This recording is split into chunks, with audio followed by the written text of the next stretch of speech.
All right, so the Milwaukee Bucks defeated the Charlotte Hornets by the final score of 116 to 103.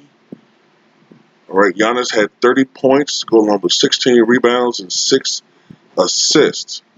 I think Eric Bledsoe had 20 points for the Milwaukee Bucks. They had a couple other guys in double figures. I think Chris Middleton scored in double figures.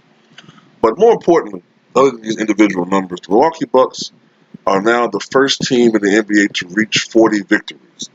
They are 40-6 on the season. 40-6. And they're on pace to win 71 games, which would make them only the third team in NBA history to win 70 games.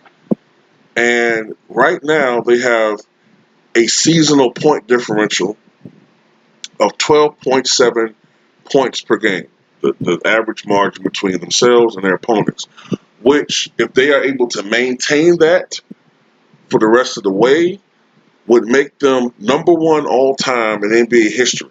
Not the past 5 years, not the past 10 years, 20, 30, 40, 50, or 60 years. Throughout the entire 74-year history of the NBA, or earlier on, the precursor to the NBA, going back to 1946, no team has ever beaten their opponents on average by close to 13 points per game. Number one all time when it comes to point differential are the 96 Chicago Bulls and I believe the 71 Milwaukee Bucks. All right, they're the number one team when it comes to point differential. Other all-time great teams are usually between 9 and 11 points. You know, the 86 Celtics, the 87 Lakers, the 83 Sixers, the 67 Sixers, all right, the 72 Lakers, all right, the Shaq Kobe Lakers of the early 2000s, all right, some of the great Spurs teams, all right, uh, the 2018 Warriors or 2016 Warriors, who actually didn't win a championship but have the record for most wins in the season, 73. All these teams had point differential average between 9 and 11 points. Some approaching 12 or past 12 with the Bulls and the Bucks. Those teams, but this Bucks team right now is on pace to have a record season. Um, they've had a string of scoring 100 points in almost 70 consecutive games.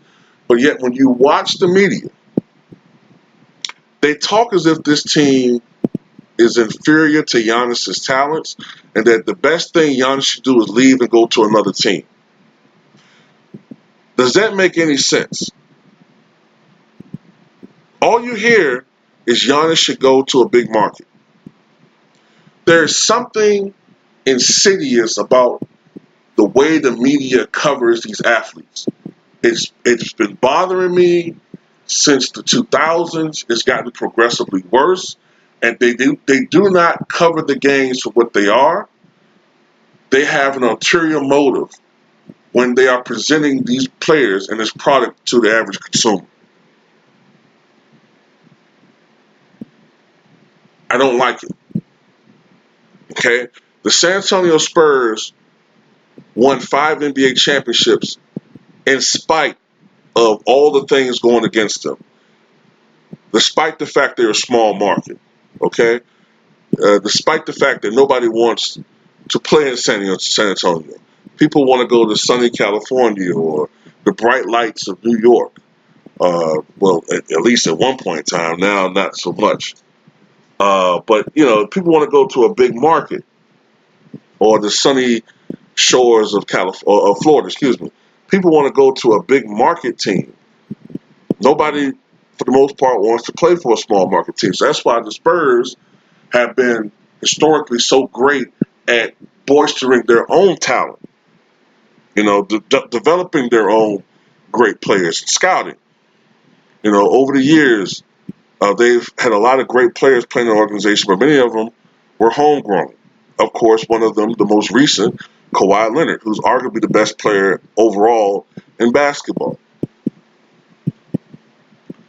But it does bother me. It just bothers me that every time you turn on the TV, It's about why Giannis should go somewhere else.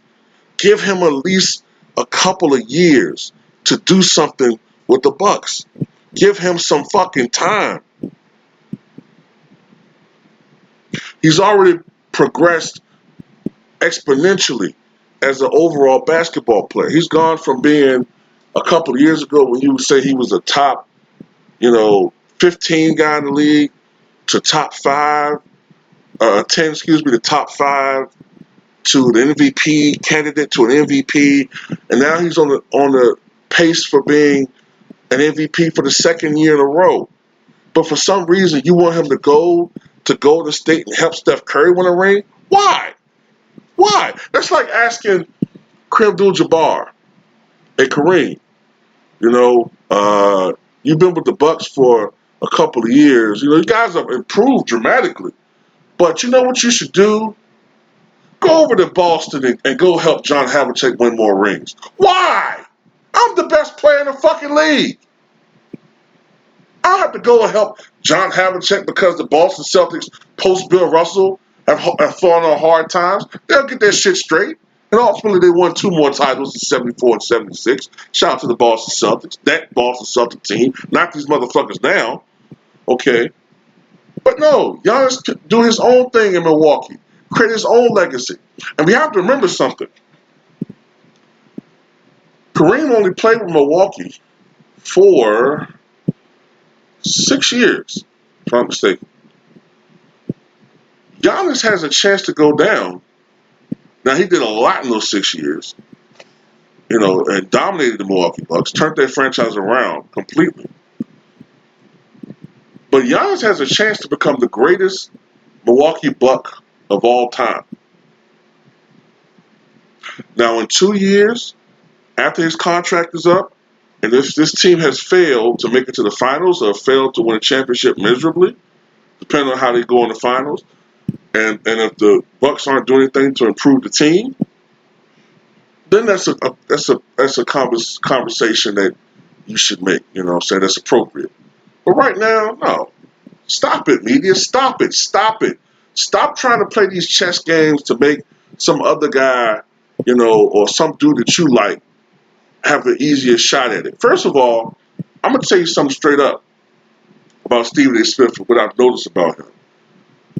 He plays favorites, even though he tries to hide it. I know for a fact that Stephen A. Smith likes Steph Curry. Okay? He does. You can listen to him over the last couple of years. He can be critical of him at times, because it's his job. But I know that he likes Steph Curry. So if you like a guy and you have the power and the position that Stephen A. Smith's in, why not suggest the best player in the league go join a guy and help him win more championships?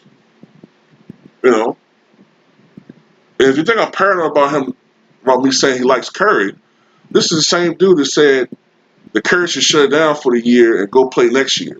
Because what's the point of playing this year when you can't win titles? What? But this is the same guy as the 2-time MVP.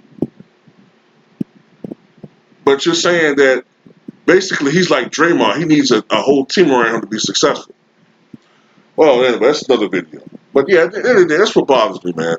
This Milwaukee Bucks team can go down as an all-time great team. Now, will they win a title? I don't know. I don't trust Eric Bledsoe, me personally, for a prolonged postseason run. I think personally that a guy like Russell Westbrook would fit this team.